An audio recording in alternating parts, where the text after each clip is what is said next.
Assalamualaikum warahmatullahi wabarakatuh. Kelompok kami ingin membahas mengenai perdagangan Amerika Serikat dengan Cina.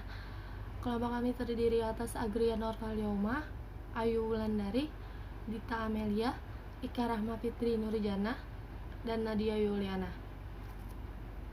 Perang dagang adalah konflik ekonomi yang terjadi ketika suatu negara memberlakukan atau meningkatkan tarif atau hambatan perdagangan lainnya sebagai balasan terhadap hambatan perdagangan yang ditetapkan oleh pihak yang lainnya. Perang dagang juga diakibatkan oleh kebijakan proteksionisme yang biasanya diberlakukan oleh suatu negara untuk melindungi produsen lokal yang ada di negaranya untuk mengembalikan lapangan pekerjaan dari luar negeri atau akibat dari persepsi bahwa praktik dagang negara lain itu tidak adil dan perlu diseimbangi dengan adanya tarif yang harus diberlakukan di negara tersebut. Di kalangan ahli ekonomi, bahwa proteksionisme berdampak buruk terhadap pertumbuhan ekonomi dan kesejahteraan, sementara perdagangan bebas, deregulasi dan reduksi hambatan perdagangan akan berdampak positif terhadap pertumbuhan ekonomi. Perang dagang dan proteksionisme juga dianggap sebagai penyebab beberapa terjadinya krisis ekonomi, khususnya depresi besar. Adapun tujuan dari perang dagang itu sendiri adalah untuk merugikan perdagangan yang ada di negara satu dengan yang lainnya. Kemudian, seruan Donald Trump terkait dengan adanya eskalasi bea masuk tarif impor untuk produk-produk dari Cina, terutama baja dan aluminium, memicu perang dagang dengan negeri tirai bambu tersebut. Karena Amerika Serikat merupakan pasar bagi produk baja dan aluminium dari Cina, artinya Cina merupakan pemasok baja di pasar yang ada di Amerika Serikat.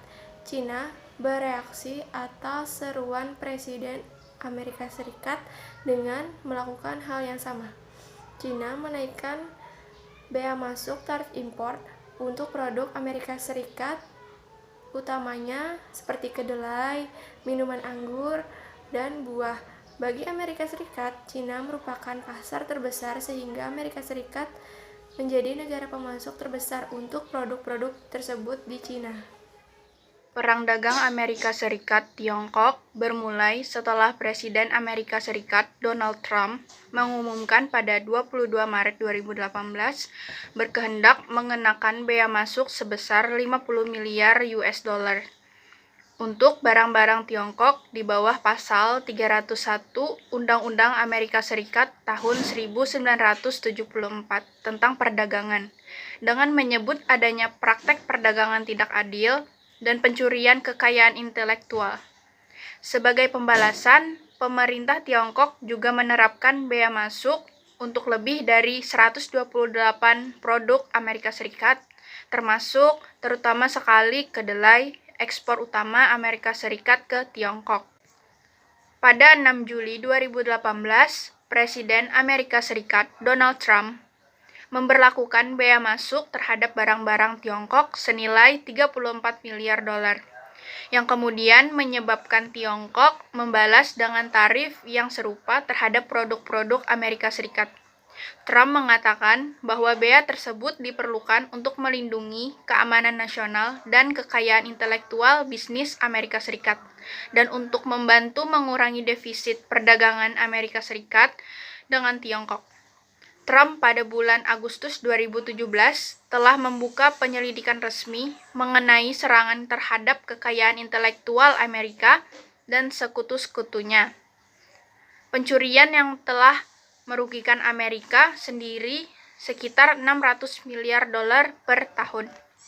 Oke, dampak perang dagang Amerika-Cina terhadap ASEAN. Perang dagang Amerika-Cina tentu saja membawa dampak bagi negara-negara lain di dunia. Meski begitu, menurut seorang ahli ekonomi dari Thailand, ASEAN sebaiknya tak perlu repot ikut campur dalam perselisihan dagang antara dua negara dengan ekonomi terbesar di dunia tersebut.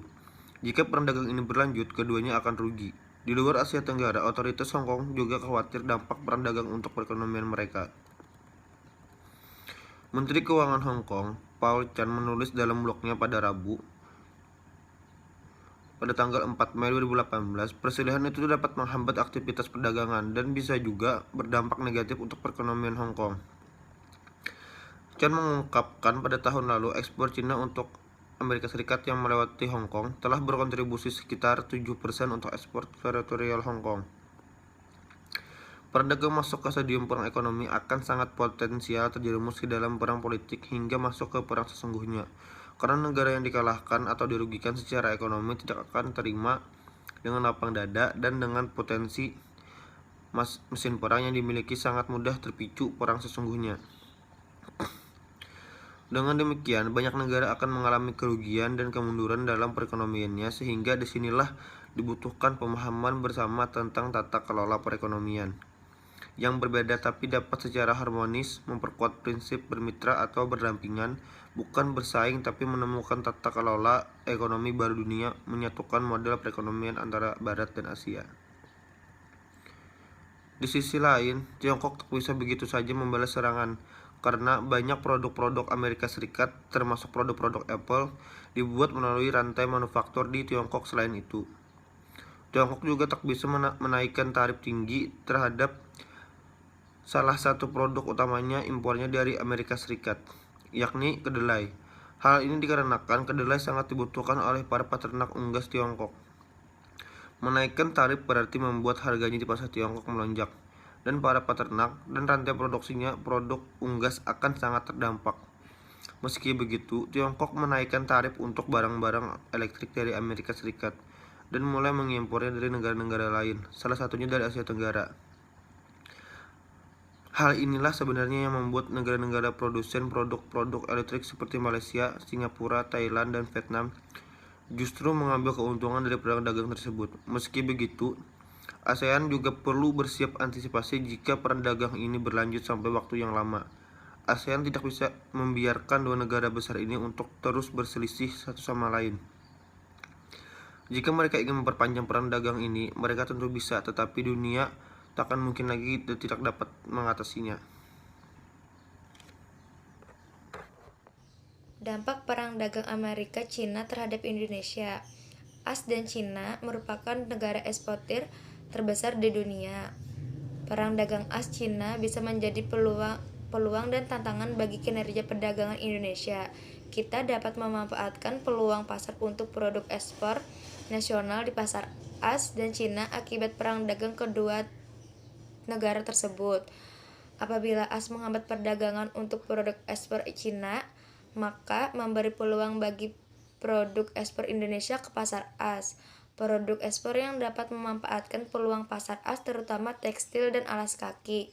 Sementara itu, ekspor AS ke Cina terbanyak adalah pesawat, kendaraan, biji-bijian, mesin-mesin, barang dari kayu dan plastik. Apabila Cina menghambat perdagangan untuk produk ekspor AS, maka membuka peluang bagi produk ekspor Indonesia ke pasar Cina. Produk ekspor yang dapat memanfaatkan peluang pasar Cina terutama produk CPO. AS dan Cina dapat mencari pasar baru untuk produk ekspornya dan harga lebih kompetitif, dan potensial untuk produk-produk tertentu adalah Indonesia. Inilah tantangan sekaligus ancaman bagi Indonesia. AS sangat agresif dengan meninjau ulang untuk Indonesia sebagai menerima fasilitas Generalis System of Preference GPS, di mana tahun 2018 diberi potongan bea untuk masuk impor terhadap produk ekspor dari negara yang memperoleh manfaat GPS. Pada tahun 2017, Indonesia masih memperoleh manfaat GPS AS dalam kategori A yang memberi potongan tarif bea masuk di AS untuk 3.074 produk sebesar 4% dari total ekspor Indonesia ke AS yang memperoleh fasilitas GPS pada tahun 2017. Produk ekspor Indonesia yang memperoleh GPS antara lain produk aluminium, produk kayu dan baterai, Pada tahun 2017, Indonesia menikmati plus pedagang dengan as sebesar UDS 9,17. Produk ekspor Indonesia yang memperoleh GPS antara lain produk aluminium, produk kayu dan baterai. Pada tahun 2017, Indonesia menikmati plus pedagang dengan as sebesar UDS 9,17. Selanjutnya yaitu antisipasi perang dagang Amerika-Cina di Indonesia. Pemerintah mengantisipasi dampak perang tersebut dan pencabutan GSP untuk Indonesia. Perang dagang Amerika-Cina akan berdampak tak langsung terhadap neraca perdagangan Indonesia, sementara pencabutan GSP berdampak langsung. Pemerintah diharapkan dapat membantu dengan serius para pelaku usaha, pelaku UMKM agar dapat merebut peluang pasar ekonomi, terutama di Cina yang sangat potensial. Di tengah situasi perang dagang pada 7 Agustus 2018, perang dagang tersebut mengejutkan dan mempersulit Indonesia dengan mendesak WTO atau World Trade Organization agar Indonesia diberikan sanksi sebesar 350 juta US dollar atau setara dengan 5,4 triliun terkait pembatasan oleh pemerintah Indonesia terhadap impor peternakan dan produk-produk hortikultura dari Amerika Serikat. Hal ini menjadi bahaya bagi pemerintah Indonesia untuk memperluas pasar di negara-negara lain yang besar pasarnya bagus pertumbuhan ekonomi negaranya seperti Cina. Di sisi lain, Indonesia adalah negara yang sangat kaya dengan sumber daya alam dan mineral, baik di darat maupun di laut. Kekayaan alam Indonesia sangat luar biasa ini jelas sangat punya potensi bagi negara-negara industri yang sedang maju saat ini, seperti Cina yang membangun kemitraan yang saling menguntungkan di kedua negara, seperti komoditas minyak kelapa sawit, crude palm oil atau CPO, yang merupakan komoditas ekspor utama Indonesia ke Cina. Pada tahun 2018, impor Cina terhadap CPO Indonesia sudah melampaui angka 1 juta ton, yang berarti sudah lebih dari angka yang dijanjikan Presiden sebelumnya. Kerjasama ekonomi Indonesia dan Cina diperkirakan akan bertambah intensif. Hubungan Indonesia-Cina ini telah dimulai sejak berabad-abad yang lalu. Indonesia merupakan bagian dari jalur maritim dari jalur sutra yang menghubungkan Cina dengan India dan dunia Arab. Secara tradisional, kepulauan Indonesia diidentifikasi oleh geografer Cina kuno sebagai Nanyang. Nanyang merupakan sumber dari rempah-rempah seperti cengkeh, gemukus, dan pala. Bahan baku seperti cendana, emas, dan timah, juga barang-barang langka eksotis seperti gading, cula badak, kulit harimau, tulang burung-burung eksotis, dan bulu warna-warni. Sementara sutra yang halus, keramik dari Cina dicari oleh kerajaan kuno Indonesia.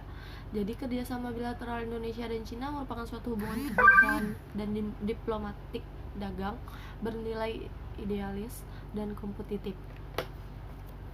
Sekian dari kelompok kami. Salah hilap mohon maaf.